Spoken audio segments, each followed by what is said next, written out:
That's right, Robin. Video games are facing some new scrutiny this morning. President Trump has announced he's meeting with video game executives next week to discuss violent content following the deadly Florida school shooting. This is a new game called Fortnite, is drawing millions of players, and some parents are worrying their kids are spending way too much time at the controls.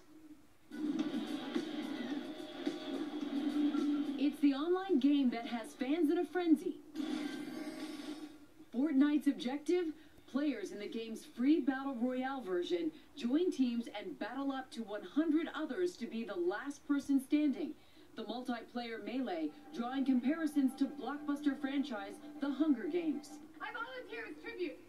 With millions of users, from kids to even celebrities like Chance the Rapper, Joe Jonas, and Steelers wide receiver Juju Smith-Schuster caught up in the craze. I'm at this party right now, and all I'm thinking about is Fortnite. Over 40 million people in America play this game, so the crazy part is, chances are you know somebody who's enjoying it.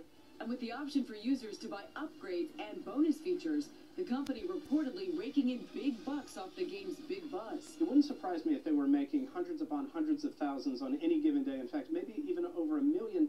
For some parents, Fortnite's popularity is now a cause for concern. I mean, I just love this game. It's great. Amy Selling says her kids are so caught up in the game, she sometimes won't see them for hours after school. They downloaded it around November, December.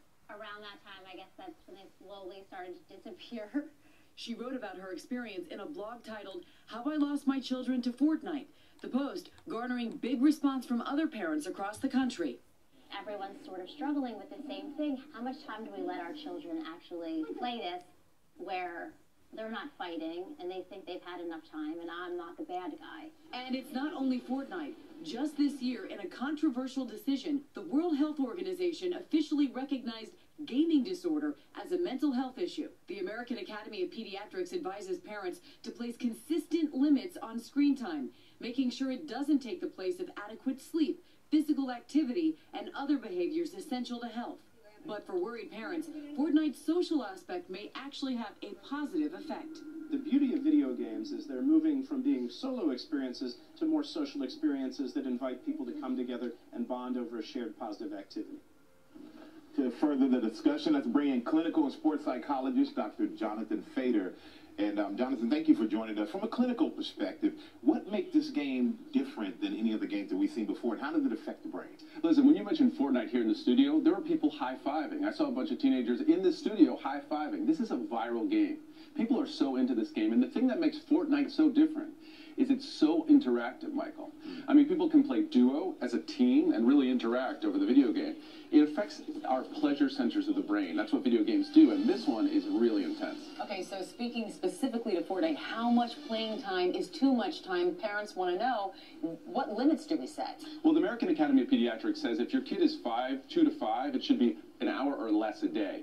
With teenagers, it's really about the context. How does the video game affect their activities? Does it prevent them from getting their schoolwork done? Does it prevent them from doing other social activities? You know, Homer Simpson had a great quote. To alcohol, the cause of and solution to all of life's problems. So, you know, when you think about these video games, it's like, yeah, they give kids fun, but at the same time, let's moderate. And is it hard as a parent to find that balance with your kids? It's so hard. I mean, my kids play video games, and what I do is I play with them. I want to see what they're doing. I want to get in, and I mean, some of it is just fun, but I want to be there and understand how violent it is. And also, I want to help them limit it themselves. It's a problem, too, because my kids use all of those devices for their schoolwork. And so, like, Mom, I'm doing schoolwork. So I always say you have to have a door open, and I have to hear, you can't have the headphones on, because if you hear that play happening, then you know. Because they're just behind the screen, like, yeah. I'm doing my essay. / they're doing Fortnite, right? No question. It's great cover. It's a great undercover thing. And so when you tell a kid, hey, listen, just put it on airplane mode, they can't a lot of times. A lot of their schoolwork is interactive. A lot of times they're doing research on the web. So it's really harder to limit than it used to be. So what are, if there are any benefits to playing video games? Look, I mean, there are definitely benefits. The thing about Fortnite is it's a multiplayer game, and the thing that teenagers really enjoy about it is that you're actually talking to your friend while you're doing it.